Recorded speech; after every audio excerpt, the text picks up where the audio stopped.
सौभाग्यशाली गुरुमुख सज्जन मंडली इसी प्रकार अपने मन एवं चित्त की समस्त वृत्तियों को एकाग्र रखते हुए अपना ध्यान सन्मुख विराजमान भक्ति परमार्थ रूहानियत के शहंशाह श्री श्री 108 श्री हजूर सद्गुरुदेव दाता दयाल जी महाराज जी का सुंदर दर्शन दीदार करते हुए अपनी मुखरसना को पवित्र करने हेतु प्रेम सहित मिल करके बोलना जयकारा बोल मेरे श्री गुरु महाराज की जय। ऋषि मुनि योगी सारे आपका ही ध्यान धरे, ऊंची है शान आपकी वर्णन क्या जुबां करे। सजनों, जिस परम पिता परमात्मा की एक झलक को पाने के लिए ऋषि मुनि योगी एकांतवास में चले जाते हैं और सैकड़ों हजारों वर्ष तक जप तप करते रहे, जिन मालिक की एक झलक को पाने के लिए देवता तरसते हैं, हम सभी गुरुमुखजन कितने भाग्यशाली हैं। अपने भाग्यों की जितनी सराहना करें उतनी ही कम है। वहीं खुदा का नूर उतर आया है ज़मीं पे हमारे लिए। ये हम भाग्यशाली हैं। वो मालिक के ज़ात इस धरा पर हमारे इष्ट देव नैना विराम पराता समरणीय जगत वंदनीय श्री परमहंस दयाल जी महाराज, जिन्होंने श्री आनंदपुर धाम एक सचखंड इस धरा पर उतारा और स्वयं नर रूप नारायण प्रकट होकर के हम जैसे गुरुमुखों के सन्मुख बैठ करके सुंदर दर्शन दीदार से निहाल कर रहे हैं। इस अवसर की सभी गुरुमुखों को लाखों लाख बधाई हो।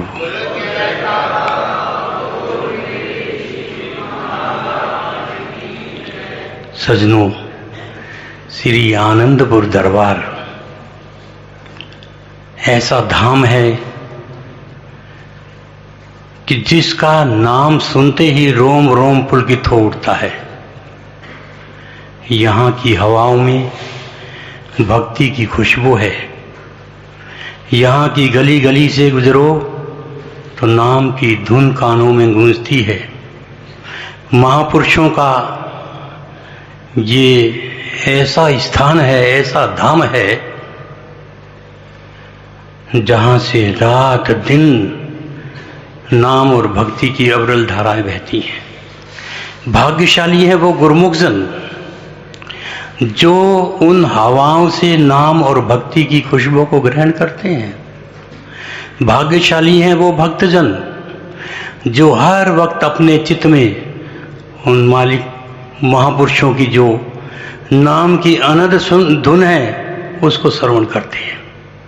और हमारे इष्ट देव नैनाभिराम श्री हजूर सद्गुरुदेव दाता दयाल जी महाराज जी हमारे लिए दिन रात अपने कोमल शरीर की परवाह ना करते हुए भक्ति के सुंदर साधन बना रहे हैं।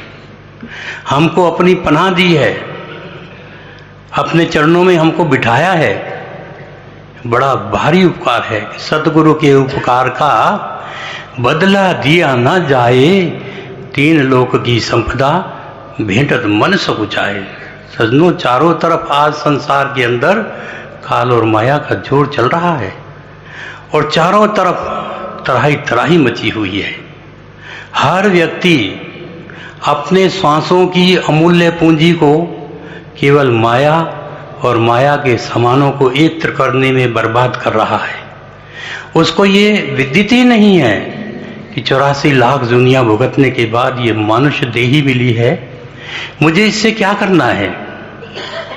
परंतु हम जैसे आप जैसे भाग्यशाली गुरुमुखजन जिनको सत्पुरुषों का साथ मिला और महापुरुषों के सानिध्य में आकर के ये ज्ञान मिला, इसकी पहचान हुई, और गुरुमुख जन अपने जीवन का प्रत्येक पल, अपनी जिंदगी की प्रत्येक श्वास मालिक की याद में, मालिक की सेवा में व्यतीत करते हुए, किसी ने आके नहीं बताया, आज तक किसी ने नहीं बताया, जो हैं उन्होंने स्वर्ग देखा नहीं, जो गए हैं उन्होंने न आके बताया हम स्वर्ग में हैं या बैकुंठ में हैं। कि हम कितने भाग्यशाली हैं कि इस कलिकाल के अंदर, कलयुग के अंदर ही एक सचखंड बैकुंठ धाम में बैठ करके बैकुंठवासी भगवान की आशीर्वाद प्राप्त कर रहे हैं।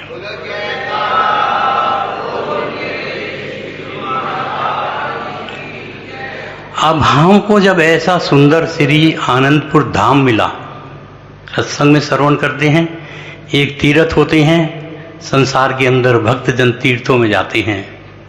तीर्थों में किस लिए? स्नान के लिए, पुण्य फल की प्राप्ति के लिए, अपने कर्मों का लेख जोख मिटाने के लिए। एक तीर्थ होते हैं और एक धाम होते हैं। तीर्थ तो जहाँ जहाँ महापुरुषों ने अपने चरण छुआए या जहाँ जहाँ भक्तजनों ने यज्ञ करवाए, वो सब तीर्थ बन गए। धाम उसे कहा जाता है जहाँ स्वयं भगवान विराजमान हों। ये श्री आनंदपुर धाम है, श्री प्रयाग धाम है, विवेक धाम है। हमारे महापुरुषों ने चारों तरफ विश्व के हर कोने कोने में धाम ही धाम बना दिए कि वो स्वयं विराजमान है। धाम में भगवान स्वयं विराजमान होते हैं। तो ऐसा जब हम गुरुमुखों को श्री आनंदपुर धाम दरबार मिला, और श्री आनंदपुर धाम में श्री सद्गुरुदेव दाता दयाल जी महाराज जी ने गुरुमुखों के आत्म कल्याण हेतु सुंदर नियम भी बना दिए हैं कि जो इस धाम में आ गया है वो भक्ति से वंचित ना हो। ये श्री आनंदपुर धाम को महापुरुषों ने अपने जप द्वारा, अपने तप द्वारा, अपने योग द्वारा, अपनी साधना द्वारा, कि किस प्रकार हम अपने पावन श्री ग्रंथों को पढ़ते हैं कि श्री परमहंसों ने इतनी कुर्बानियां करी कि सब कुछ न्यौछावर कर दिया। और सब कुछ किस लिए? हमको सुखी बनाने के लिए, हमारी भक्ति को दृढ़ करने के लिए, हमारी आत्मा के कल्याण हेतु, हमारे उद्धार हेतु। जब ऐसा दरबार हमें मिल जाए, ऐसे महापुरुषों की संगत सोहबत मिल जाए, तो हमारा भी एक फर्ज बनता है, हमारा भी धर्म बन जाता है। जिस प्रकार कोई बच्चा अगर अच्छे कॉलेज में एडमिशन ले लेता है, माना अगर वो कहता है कि मुझे डॉक्टर बनना है तो मेडिकल में एडमिशन लेगा, अगर कहता है मुझे जज बनना है तो लॉ में लेगा, अगर कहता है मुझे सीए बनना है तो सीए में लेगा, इंजीनियरिंग में जाएगा तो इंजीनियर बनेगा। हमारे को ये आध्यात्मिक कॉलेज विश्व शांति का महान केंद्र किस लिए मिला? यहाँ हमने एडमिशन लिया है मोक्ष को पाने के लिए, गुरु कृपा को पाने के लिए, गुरु भक्ति को पाने के लिए। और भक्ति की दौलत किसको मिलती है? एक बच्चा अगर पढ़ाई करता है मेडिकल में भी 8-8, 10-10 साल लगातार पढ़ता है, तब जाके डॉक्टर बनता है एकाग्रचित होकर के। हम देखते हैं संसार में बच्चे प्रातः काल 4 बजे से लेकर के रात तक पढ़ते हैं। तो प्रेमियों, हमको देखना है कि वो तो केवल एक संसार की विद्या को प्राप्त करने के लिए इतनी मेहनत कर रहे हैं, हम कितनी मेहनत करते हैं, हम कितनी सेवा करते हैं, हमारा ध्यान कितना प्रभु के चरणों में लगता है, तभी वो डॉक्टर बनते हैं। हम भी उस भक्ति को पाने के लिए यत्न तो कर रहे हैं, परंतु कितना कर रहे हैं? नर तन पाए यतन कर ऐसा, जिससे रह कर तार मिले, ऐसी उत्तम जीवन पदारथ फिर नहीं बारंबार मिले। ये मनुष्य तन मिला है, ऐसा यत्न कीजिए कि जिससे परमेश्वर की प्राप्ति हो। और हमें साधन भी मिल गया है। अगर मेडिकल डॉक्टर बनना है तो केवल उसको मेडिकल की पुस्तकें पढ़नी है, ना कि इंजीनियरिंग की या आर्ट की, ना कि सीए की। अगर हमें ऐसा स्थान मिला है तो हमको सब तरफ से ध्यान कहाँ लगाना है? गुरु भक्ति को पाने के लिए। गुरु कृपा को पाने के लिए। और गुरु कृपा किसको मिलती है? जिस पर सतगुरु होए दयाला, भक्ति धन से करे निहाला। कि श्री गुरु महाराज जी की प्रसन्नता किस प्रकार प्राप्त की जाए, किस प्रकार। और उसके लिए गुरुमुख को चाहिए दिन रात एक कर दे। श्री सतगुरुदेव महाराज जी अपने पावन वचनों में फरमाते हैं ना कि आज्ञा सब न सुसाहिब सेवा, सो प्रसाद जन पावहि देवा। सेवक के लिए आज्ञा से बढ़कर कोई धर्म है ही नहीं। जब हम ऐसे आध्यात्मिक केंद्र में आए हैं प्रभु से भक्ति को पाने के लिए, तो वो तो दयाल होंगे। और ऐसा भाव एक बार स्वामी रामकृष्ण परमहंस महाराज, जिनके विशेष अनन्य सेवक थे स्वामी विवेकानंद, जब वो नरेंद्र नाम से थे सेवा में, तो बहुत से भक्तजन भी थे।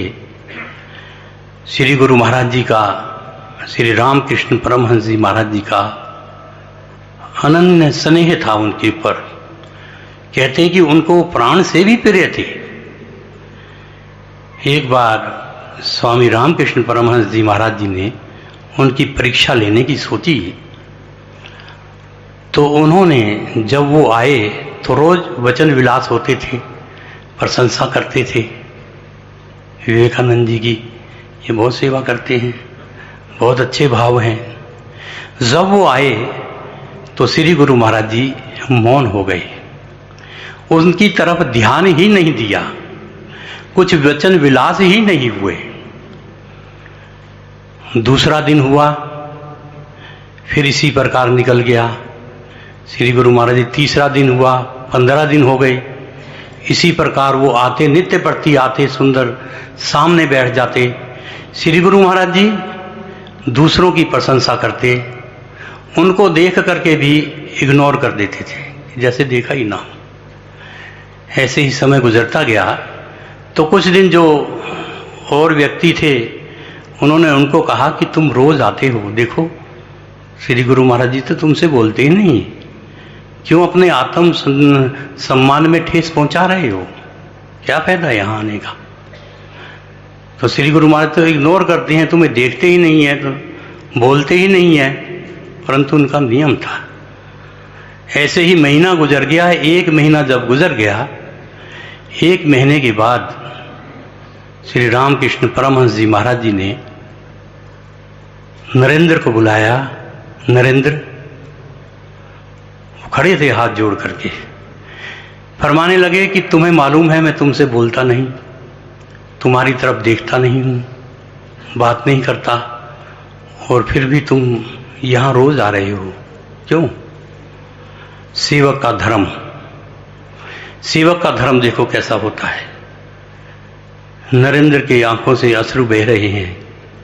कहने लगा, श्री गुरु महाराज जी, मैं यहाँ आता हूँ, मैं आपकी बात सुनने नहीं आता। गुरुदेव, मैं आपसे अपनी प्रशंसा सुनने के लिए नहीं आता, मुझे क्या हो रहा है इससे कोई वास्ता नहीं। हे श्री गुरु महाराज जी, मैं तो केवल आपके दर्शन दीदार के लिए आता हूं, मैं आपसे केवल प्रेम करता हूं। अगर मैं प्रेम करता हूं, आपके बगैर मैं रह नहीं सकता हूं, मैं इसलिए आता हूं। श्री गुरु महाराज जी ने उस समय नरेंद्र को गले से लगा लिया और फरमाने लगे, नरेंद्र, मैं देखना चाहता था कि तुम मेरी बातों से जुड़े हो या मेरे से जुड़े हो। आज मुझे लग रहा है कि आप नरेंद्र, तुम रूह से मेरे से जुड़े हुए हो, और रूह से, आत्मा से मेरे से जुड़े हुए हो। ये है सच्चा प्रेम, इसे कहते हैं सच्ची आशिकी। सतगुरु अगर किसी भी हाल में रखे, ना खुशी अच्छी है ना मलाल अच्छा है, जिस हाल में आप रखो वो हाल अच्छा है। सेवक का धर्म ये है कि श्री गुरु महाराज जी जिस हाल में रख दें।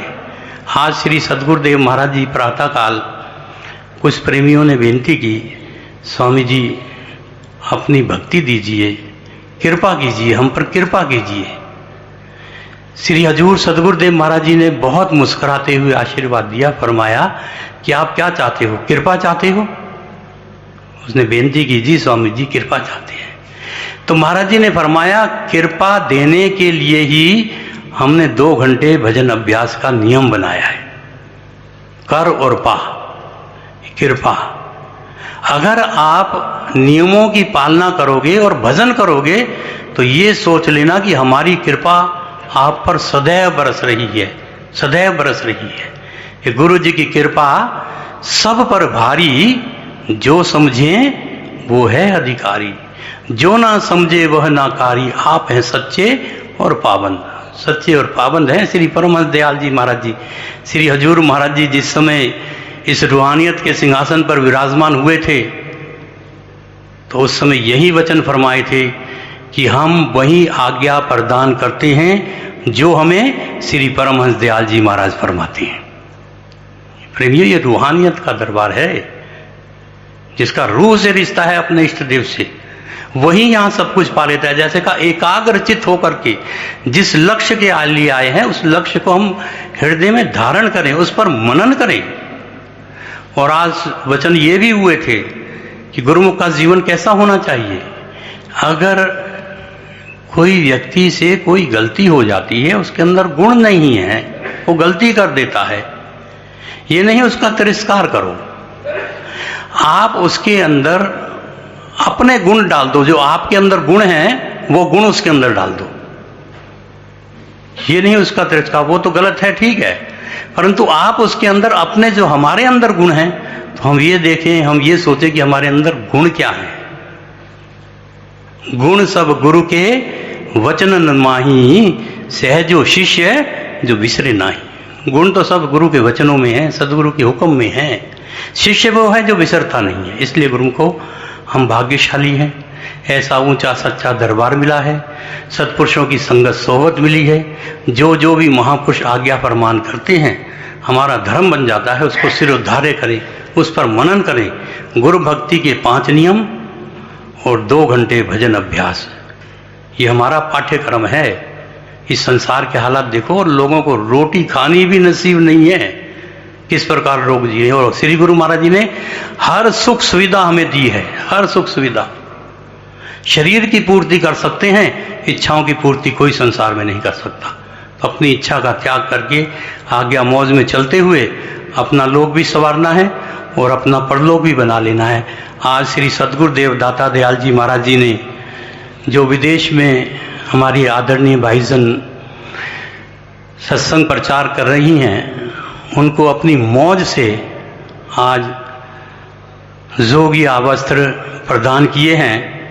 सफ़ेद लिबास में छुपे थे जो, वो सारे दाग धो दिए। सदगुरु ने पकड़ी बाह तो हमने खुद को खो दिए। अब ना उजाले की चाह रही, ना काले की कोई डर है। जोगिया रंग जो चढ़ गया, अब ये ही मेरा घर है। जोगिया रंग जो चढ़ गया, अब ये ही मेरा घर है, ये ही मेरा घर है। इसके लिए हम अपने इष्ट देव नैना अभिराम श्री हजूर सदगुरुदेव महाराज जी का कोटि कोटि आभार प्रकट करते हैं और सभी को इस शुभ अवसर की लाखों लाखों बधाई हो। बोलो जयकारा बोल मेरे श्री गुरु महाराज की जय। सौभाग्यशाली गुरुमुखों, आप सभी गुरुमुखों को सत्संग कैसा लगा कृपया कमेंट्स करके जरूर बताइए। ये सत्संग सीधा श्री आनंदपुर दरबार से आया है। बोलो जयकारा बोल मेरे श्री गुरु महाराज की जय। ऐसे और दिव्य सत्संग सुनने के लिए इस चैनल को सब्सक्राइब करें, गुरुमुख जनता का अवश्य शेयर करें ताकि वह भी घर बैठे बैठे परम लाभ प्राप्त कर सके। सौभाग्यशाली गुरुमुखों, बेल आइकन प्रेस करना ना भूलें ताकि आने वाले सत्संग की अपडेट आप सभी गुरुमुखों को नोटिफिकेशन के द्वारा पहले ही प्राप्त हो जाए। बोलो जयकारा बोल मेरे श्री गुरु महाराज की जय। श्री सद्गुरुदेव भगवान की जय।